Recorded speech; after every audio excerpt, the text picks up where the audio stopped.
Sure. Hey, welcome folks to StreamingChurch TV. This is our live video blog, and my name is Phil Thompson. I'm the Executive Director of StreamingChurch TV. We're a company that helps churches and ministries stream online, among other things. Now, today we're going to talk a little bit, something a little bit different. It's related to getting your stream out there. It's related to communicating. It's related to connecting with people. Today my special guest is Michael Gray.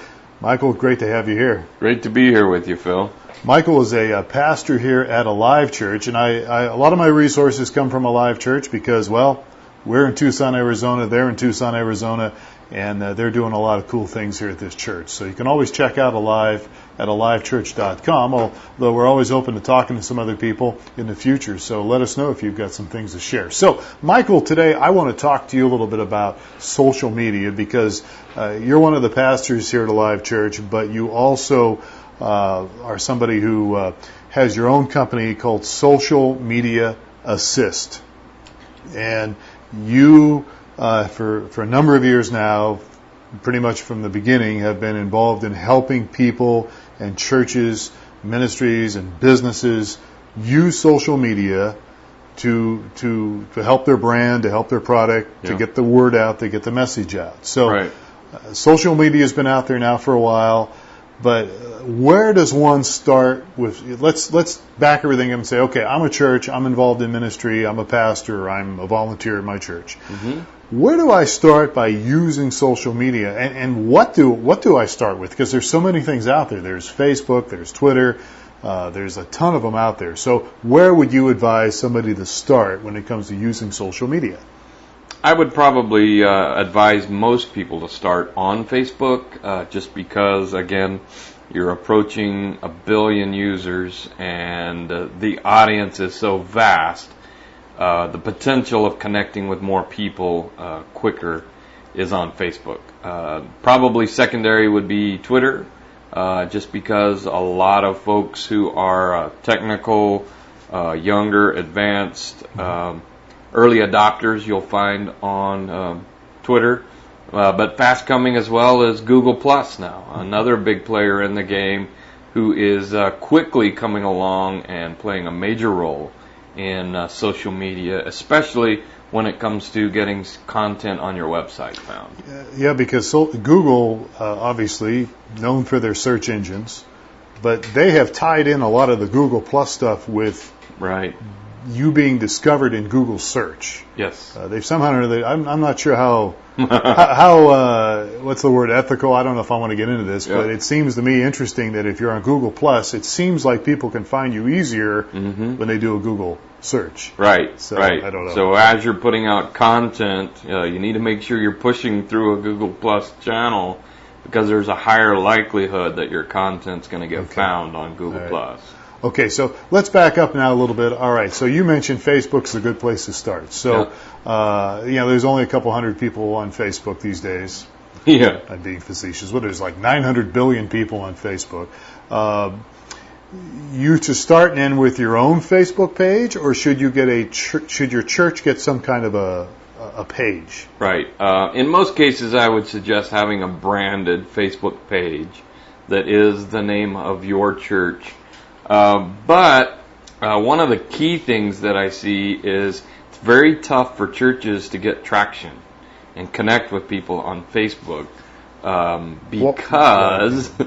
because we have a bad tendency to be broadcasters and not connectors. Okay, now explain that, because I know that's very important when it comes to using social media. And by the way, if you're watching us live, you can always jump in here in the chat and ask us a question about social media. We're talking with Michael Gray here. So what is the difference between, you just used the term connectors and broadcasters. That's a mistake a lot of people make. Right. What's the deal? Right. Facebook is, by its beginnings and by its nature, a relationship network. It's not you shout at me and I listen. It's a relationship. It's a two-way conversation. So it's interaction. As are all of the social media networks, but primarily more relational, so even on Facebook. So if you're a broadcast channel or page on Facebook, you're going to see very little interaction, very little engagement, versus if your intent is conversation and relationship, you will get a lot more attraction on your Facebook channel as well as others. So how does one build a relationship then using social media, and in this case specifically Facebook? How do you build a relationship online? Well, there's a lot of different ways to do that, but initially when we started Church Online, we were just pushing everybody, come join us, come do this thing with us online and watch Church Online. But we realized very quickly that that wasn't extremely effective. What became more effective is as we had conversations with people and as we asked questions and answered questions, more and more people began to become involved with us online. So then we changed our approach.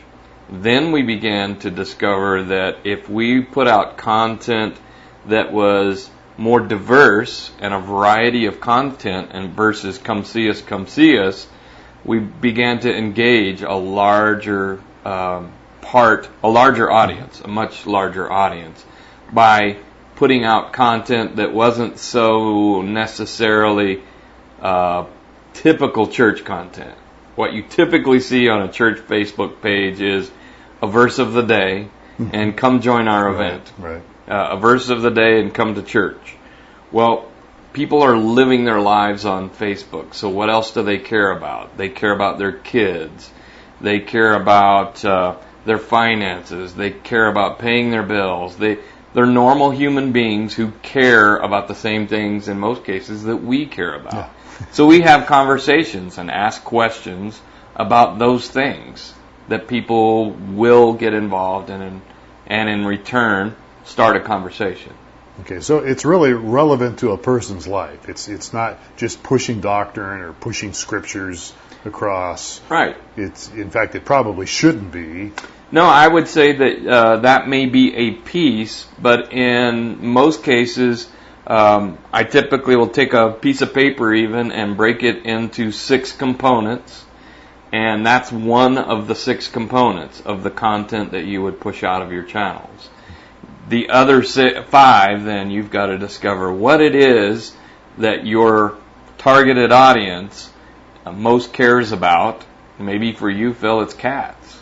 I don't know. Could be cats. Could. Not a cat person. Phil's a dog person. I'm a dog person. Definitely. So whatever that may be, you've got to discover what that is, what their pain points are, what their common pain points are, and then begin to talk about it. Okay. All right. So in some ways, it's almost like if you're doing like a small group almost, and you're asking questions. I mean, to bring this into a religious context, Jesus asked a lot of questions and ministered to people by asking questions. So asking questions is good, and really focusing on some things. We have a question here. Should a church focus on one source or develop all 3, such as your Facebook, Twitter, Google Plus that you mentioned? Should you try to develop all 3 or just focus on one? Well, for a couple of different reasons, there's 2 answers. So for search engine optimization, so that's getting found online, you should build as many of them as you can, all of them pointing back to your website. Okay. Now, whether you're utilizing them yet is a different factor. So that's the relationship engagement factor. But just building them and pointing them at your website, you get search engine optimization boost by doing that. So I say build them first. Okay. If you build them, they will come. No, it's not true. That's not true. Then start where you have the largest audience. And again, I would suggest Facebook. I think today, if I were just putting them in order, I would probably go Facebook, then Google Plus, and then Twitter. But focus on one until you get some good conversations going on that platform. All right, good. Okay. All right. So I've never, I've got 3 Twitter accounts. I've got a Twitter account for StreamingChurch TV. Mm-hmm. I've got a Twitter account I started years ago it's just Phil Thompson, twitter.com/Phil Thompson. And then I've got another Twitter account with my name, and I'm not even sure why I have it. It's kind of weird. One's more of a spiritual side, one's more of my goofy side, and then the other one is StreamingChurch TV. Do you think multiple Twitter accounts is something that's... I've never quite gotten the hang of Twitter. I mean, I tweet, but I don't see a lot of results from it. Okay. Well, I actually have had probably more personal engagement on Twitter than probably any other channel. Is that just because you know what you're doing and I don't? No, is that what it is? not necessarily. Not necessarily. But one of the things, you probably do need a Twitter name per brand. Okay. So there's the Phil Thompson brand and the StreamingChurch.tv brand. Yeah. And sometimes you can use those in conjunction. But in most cases, I strongly suggest to stick towards the personal. Because, again, even on Twitter, people are more apt to engage with a person than they are with a brand, unless they already have some kind of relationship with you. Yeah. There's a thing called TweetDeck out there, and there's several different platforms in which you can view your Twitter stuff. And I was just happened to have my TweetDeck open last night, and somebody had a flash coming across perfect game in progress, San Francisco or whatever, is a tweet, and there was a link to Major League Baseball. So I clicked on it right away, and I saw the last 3 outs of a perfect game. Yeah, cool. Matt Cain pitched, and so that was pretty cool. And I just happened to catch that coming across my Twitter feed. So there's different platforms out there. Which platform do you suggest? Another one is Hootsuite. Right. I still prefer TweetDeck, or of course I use on my mobile device something different depending on your mobile device. But you really hit on something. One of the greatest things that Twitter is, for me, is a search tool or a news as it's happening tool. So stuff like that. So one of the things I do, so when I watch the Academy Awards, I have conversations with people all over the United States as it's happening, or the Grammys.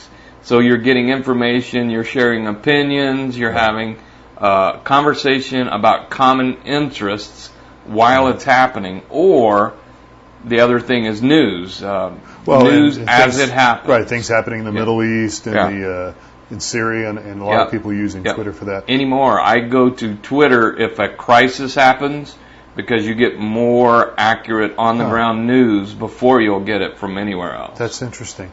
Got a question for you here online. What hardware do we need to effectively get started and adequately engage the social media? So hardware. Hardware, I would say, is just a computer. Doesn't matter what kind, because everything is available through a web browser. So whether you're on Safari or Firefox or Chrome or... I hope you're not using Internet Explorer. You shouldn't do that. We don't like Internet Explorer. Sorry. Anyway, but you need a computer to be able to do the more advanced techniques, but then you can manage and stay on top of it with your mobile device. Okay. Now, what about software? And we touched on some things like TweetDeck.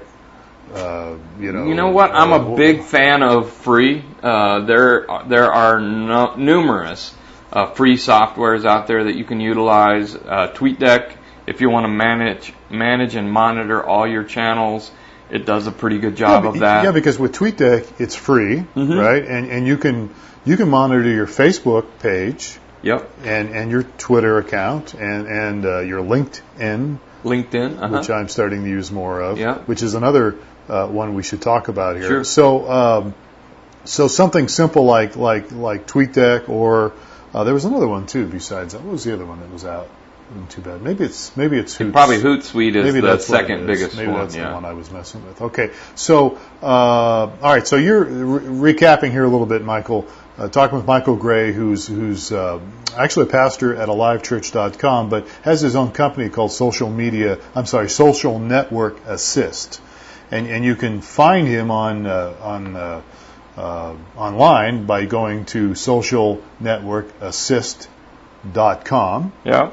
as well as your Facebook page. Yeah, facebook.com/social network assist. Social network assist. And there's where I do a lot of how-to 60-second videos on how to do just about anything. Okay. So if you need to know how to do anything, just ask me and I'll make a video for you. Okay. Awesome. And then you're talking about really, connecting with people. So if you're going to start somewhere, start with Facebook. And start connecting, have your own Facebook page. How do you go about as a church? I mean, you're on Facebook, you create your own Facebook account personally, but how do you go to do it with a brand like a church? How does that, I mean, is it just as simple, or do you have to jump through some more hoops? No, really, once you've created a profile, then you can go to and create a page. So it's just facebook.com/pages, plural, Pages, and then from there you can create a page, and it's probably about 4 steps that it walks you through on creating a custom branded page. And the only thing that I would suggest is you want to make sure that you've met with your church, the people who are responsible, the pastor, whoever it may be at your church, and you've come up with a agreed upon process and kind of a safety net for what you can and can't do. Typically, we suggest for churches and for businesses to have a policy. Do's and don'ts, the things that you want to stay away from, and how you would approach that. Okay. A secular business, for instance, we say stay away from politics and religion. However, that probably doesn't apply in a church environment because your environment is spirituality. Right. But politics might not be bad. Politics would be one to stay away from, for sure, for everyone. So it's pretty simple then. Once you have your own profile, you can create a page for your company or your church. Yeah. And then populating that page, again, you're talking about conversation, but you could put pictures up, you could put videos up, right? I suggest that every post you put up, if at all possible, put a picture with it.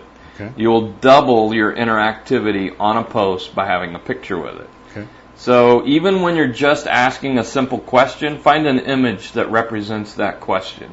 You get a lot more engagement from users. People, Facebook is very visually driven, and people see an image and connect with it for one reason or another, and then engage in your conversation with you. Video as well, very strong. Okay. Now, all right, so you're putting up images. How do you get people to, like one of the things on Facebook is liking your page. Like our page. I don't know if anybody's been on Facebook, you'll probably see an ad or somebody pops up and says, like our page. Talk a little bit about it. How do you get people to go over to your page and like it? Yeah.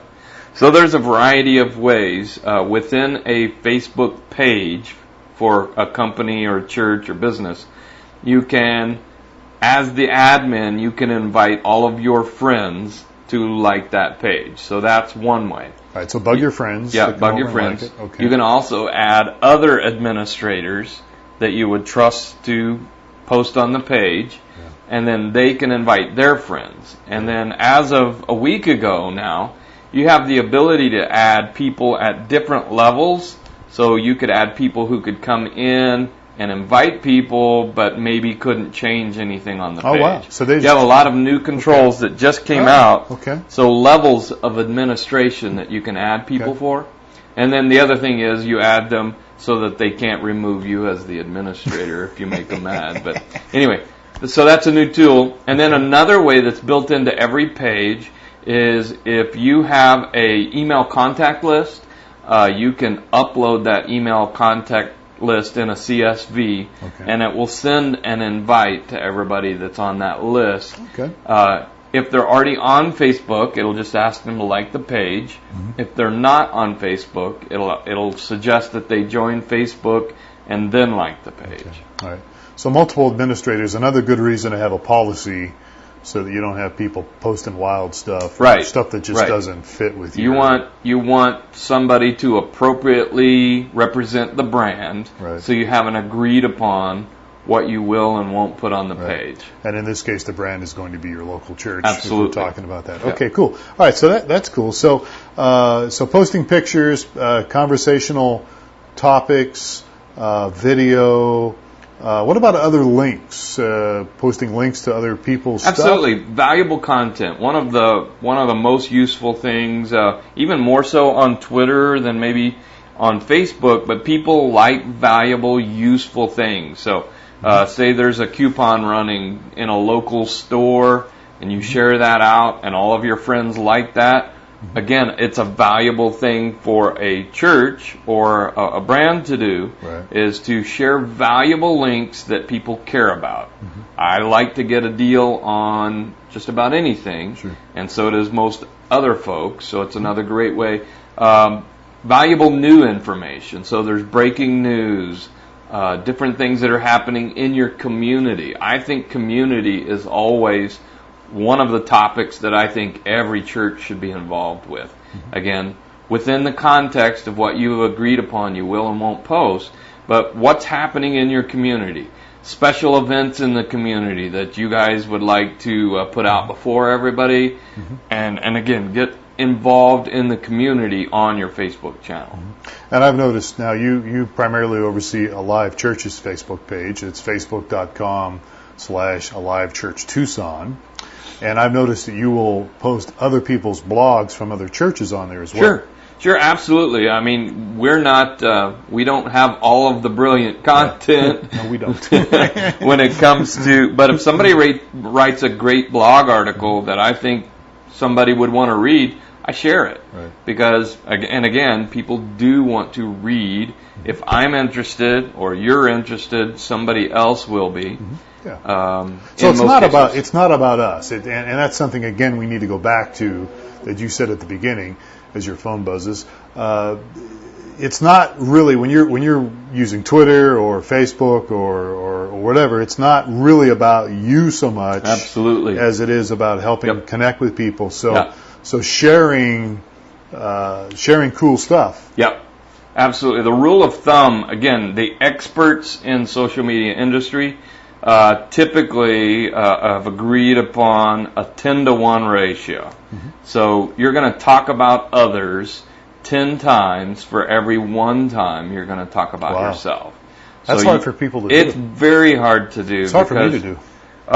It's very hard to do, and you have to be disciplined because why should we be any different and be selfish with our channel, and why shouldn't we promote others? We should be a shining example of promoting others. Right. I mean, all of these things that we talk about, giving more than you take and promoting others, are things that the church should be about. Exactly. Absolutely. Now, one thing we've touched on Twitter, we've touched on Facebook. One thing we haven't touched on, though, is YouTube. Which Very is important. owned by Google, right? Yeah, very important right now because of there are three. Let me back up a little bit. Three very important components that every church should have right now: a YouTube channel, a Google Places page, and a Google Plus page. Google Places and Google Plus are merging as one now. Okay, see, I didn't know that. So that's begun to happen this last week. So that's a big factor. Google Places.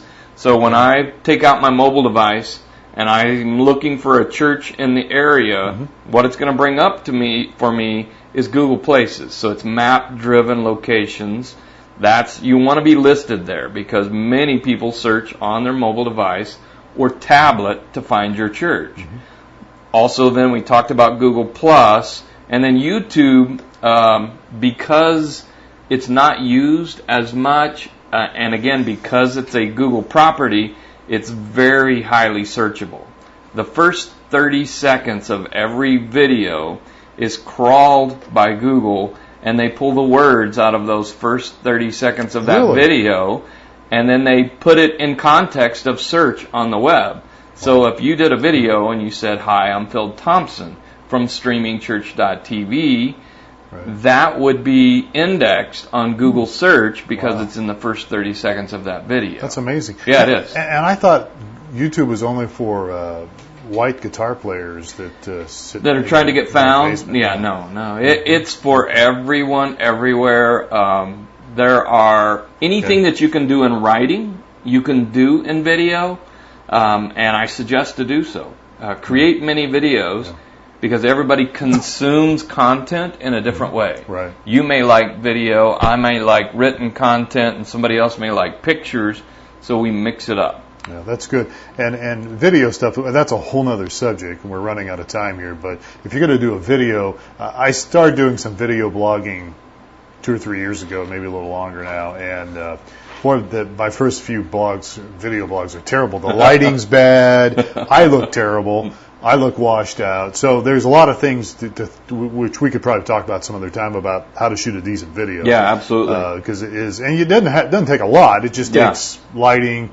Kind of like what we're not doing here. Yeah. We're in an office here, but we're mobile, we're portable, that's all. But okay, so YouTube's very important to consider and factor in. All right, so we got the Google family there, the Google Plus, Google Places, YouTube, and then of course we've touched on Facebook and we've touched on Twitter. What about LinkedIn? Real quickly here, we got about a minute or so. Should churches be on LinkedIn? I think you should list your church on LinkedIn, and that's done if you have, for instance, I have Mike at alivechurch.com as one of my LinkedIn emails.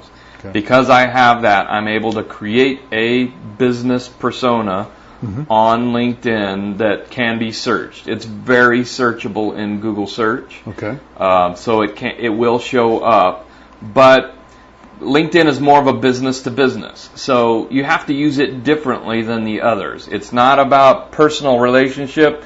It's business to business relationship. Okay. So you want to be involved in the business community, but maybe not to the extent that you're involved in the person-to-person relationship community. Yeah, I've always said LinkedIn is something where, you're looking for a job, post a resume on LinkedIn. I mean, that would be one very big use for LinkedIn. Yeah, absolutely. Right. So it's more of a business thing, and well, churches, it might not be bad to have a presence on there. Maybe not the focal point that we're talking about here as far as Facebook. My private company, which is a very business-to-business company, I get more closed business from LinkedIn than any other channel. But again, that's a business-to-business network, and that's how it's set up. Awesome. Okay. Well, pretty much it's just about out of time here, Mike. I sure appreciate you spending some of your time with us. I know you're a busy guy. So again, tell folks how they can get a hold of you. You're obviously here at alivechurch.com, but social media assist. No, social. You're going to get it yet. Social network assist. So probably the best place is on Facebook. Okay. Facebook.com/social network assist. Okay. And there you can message me directly and call the phone. It's listed there as well, and I'm always available on just about a dozen different devices. You are. We just heard very connected. Just had proof of there. Okay. Yep. Awesome, Mike. Well, I really appreciate you spending some time with us today. I had a good time. It's always fun to talk about this. Folks, we normally talk about streaming, but this is important because if you're thinking about streaming or if you're streaming your services right now, you want people to come and view your services. You want to connect with people, and using social media is very important, and using it effectively. And that's what we've been talking about today here with Mike, is using it effectively and not wasting your time, but putting some focus on it, and you'll see some results. So if you have any questions about that, you can always talk to Mike, or you can talk to us here, support@StreamingChurch.tv, and if you forgot about Mike's contact information, you can always contact us. We'll get the message to Michael. Support@StreamingChurch.tv, or check out our website, StreamingChurch.tv. I'm Phil Thompson for Steve Lacey and the whole crew. You have yourself a great day. Happy streaming, and we will catch you next time.